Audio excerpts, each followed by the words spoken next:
चलिए compound angle topic है हम लोग का, और कंपाउंड एंगल्स के फार्मूले जानेंगे, उसका प्रूफ देखेंगे कैसे होता है। फार्मूले में आपको लिखवा दिया, 9 तरह का फार्मूला लिखवाया कंपाउंड एंगल के। बात नहीं करो, इधर देखो, जैसे cos से रिलेटेड फार्मूला लिखे, cos a plus b equal to कितना था, तो cos a cos b minus sin a sin b। अच्छा ऐसे लिखवा दो हम दिए, आप मान लिया ऐसा होता है, कोई गाइड ना मानेंगे ऐसा नहीं होता होगा, तब प्रूफ करना पड़ेगा ना। या जब शुरू में बनाया गया होगा इसको, तो ऐसे लोग थोड़ी माना होगा, इसको कैसे निकाला गया इसका प्रूफ बताइए। तो इसी का प्रूफ अभी हम लोग को देखना है, तो ध्यान से आप लोग देखिएगा। इसके लिए पहले हम लोग एक सर्कल बनाएंगे, देखिएगा। चलिए एक सर्कल बना लिया। अब इस सर्कल के ठीक सेंटर से एक्स और एक्सिस और वाई एक्सिस को पास कराएंगे, यानी कि वो ही सेंटर इसका जो है ऑरिजिन का काम करेगा। और ये हो गया मेरा एक्स एक्सिस, ये हो गया वाई एक्सिस।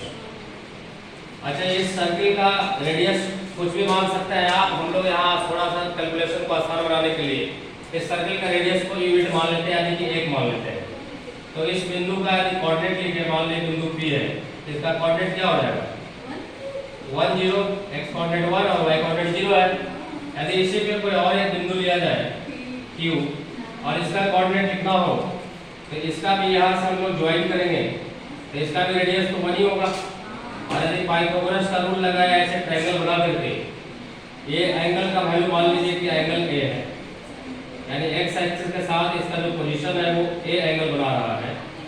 तो यहाँ पे cos A लगाएंगे तो आएगा बेस बाई हाइपोटेनस, यानी कि 1, ये मेरा बेस हो जाएगा यहाँ से यहाँ तक का जो x कोऑर्डिनेट कराता है, और y में 1, तो आपका कोऑर्डिनेट निकल करके आएगा इसका cos A और sin A। x कोऑर्डिनेट निकलता है r cos A और y कोऑर्डिनेट कितना आता है r sin A। इसलिए सर्कुलर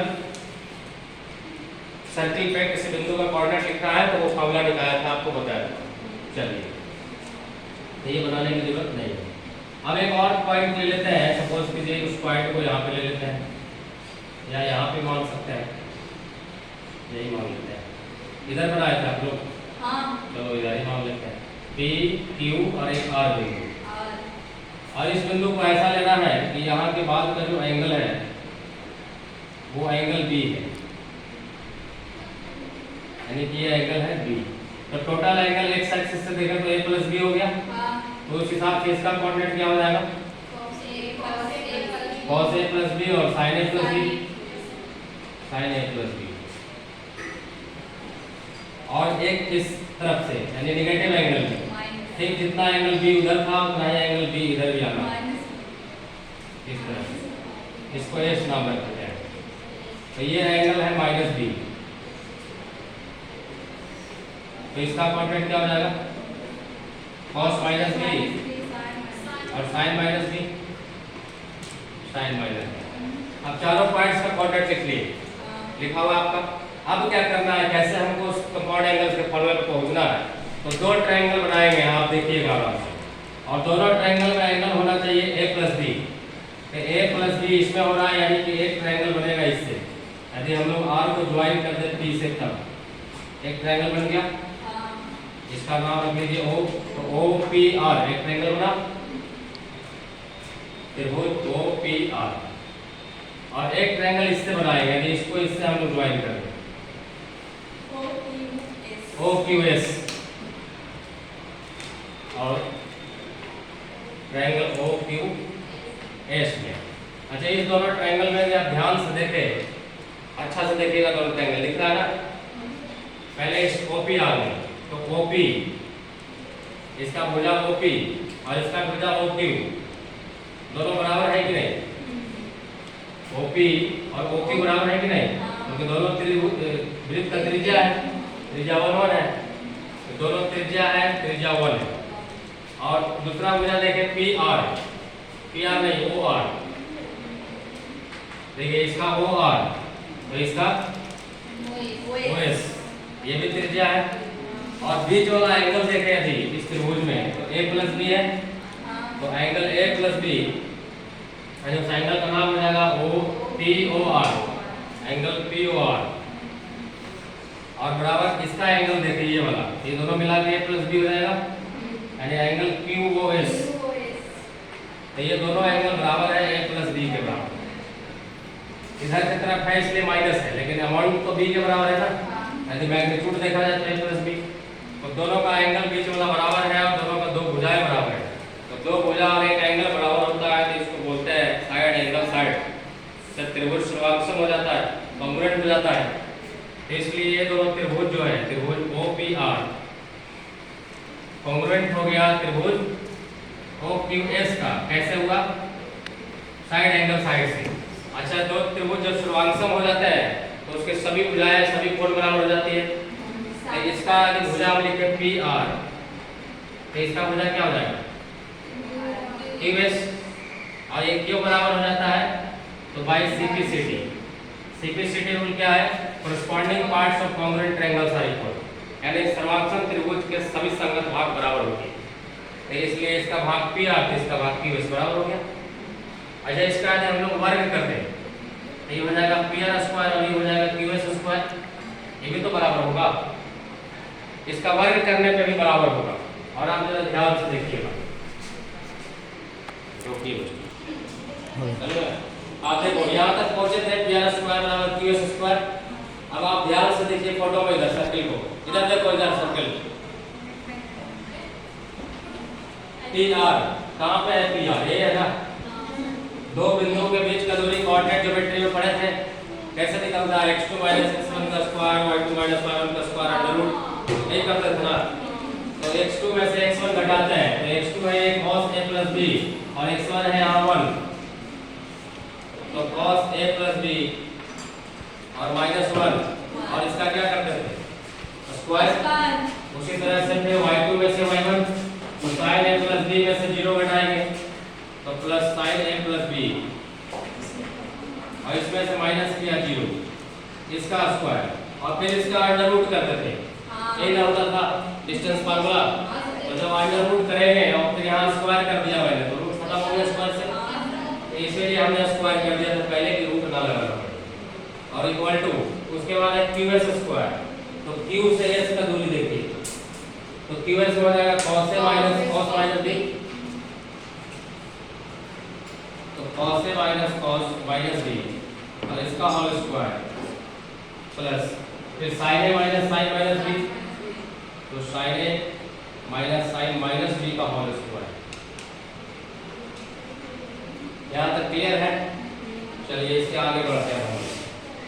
ये देखिए है a माइनस b का होल स्क्वायर है ना जी। ए इसको पूरा को a समझ लिया जाए तो a माइनस b का होल स्क्वायर, ब्रेक कीजिए क्या होता है? a स्क्वायर मतलब cos square a plus b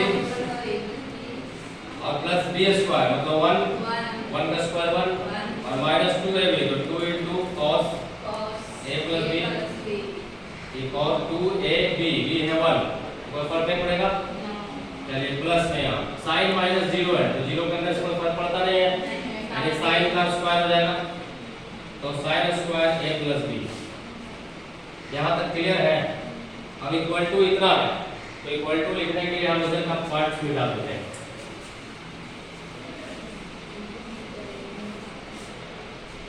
तो इक्वल टू देखिए cos a minus cos minus b, फिर हो गया ये a minus b, a minus b का होल स्क्वायर, तो a स्क्वायर यानी कि cos square a plus b square यानी कि cos स्क्वायर माइनस b और माइनस 2ab तो 2 cos a into cos minus b, ये हो गया 2ab।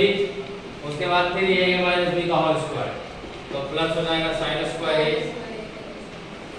प्लस कितना है sin स्क्वायर माइनस b और माइनस 2ab तो 2 into sin a into sin minus b। यहाँ तक क्लियर है? हाँ, तो देखते रहिएगा ध्यान से। हम भी बताया, आप 10वां में भी पढ़े होंगे कि cos square theta plus sin square theta कितना होता है? 1 होता है। तो ये देखिए cos स्क्वायर थीटा, इसको थीटा समझ लिए plus b, cos square theta ये है sin स्क्वायर थीटा, तो ये दोनों मिलकर कितना हो जाएगा? 1 हो गया, और ये 1 यहाँ से plus 1 minus 2 cos a plus b, बराबर। इसी तरह से राइट साइड में देखें तो ये cos स्क्वायर ए और ये है sin स्क्वायर ए, कितना हो जाएगा? देखिए cos स्क्वायर ए और ये sin स्क्वायर ए, दोनों ऐड हुआ कितना हो जाएगा? 1। उसी तरह से ये cos स्क्वायर माइनस बी, ये sin स्क्वायर माइनस बी, तो फिर से ये 1, तो बच गया ये वाला -2 cos ए और cos माइनस थीटा, यानी कि cos माइनस बी रहता है तो cos बी ही होता है, कल बताया था, क्योंकि फोर्थ क्वाड्रेंट में cos minus theta cos theta होता है, तो ये cos बी ही हो जाएगा, 2 cos ए cos बी। और उधर लास्ट में है -2 sin ए और sin माइनस बी। अच्छा sin माइनस बी आता है तो sin में यदि माइनस थीटा है तो क्या होता है? माइनस sin बी, माइनस बाहर आ जाता है, तो इसका माइनस बाहर आ गया, तो ये हो जाएगा प्लस, तो ये 1 1 कितना हो जाएगा? तो ये 1 1 1 1 से कैंसिल हो गया, बच गया -2 cos a प्लस b, और ये दोनों में से -2 कॉमन कर ले तो क्या बचेगा? cos a cos b, और -2 कॉमन किया है माइनस हो जाएगा, तो minus sin a sin b। अच्छा ये -2 से -2 कैंसिल हो जाएगा, तो रिजल्ट क्या बचा? cos a प्लस b बराबर cos a cos b minus sin a sin b। यही फार्मूला था क्या? फार्मूला जो आपको लिखाया गया था यही था। हाँ तो ये प्रूफ हो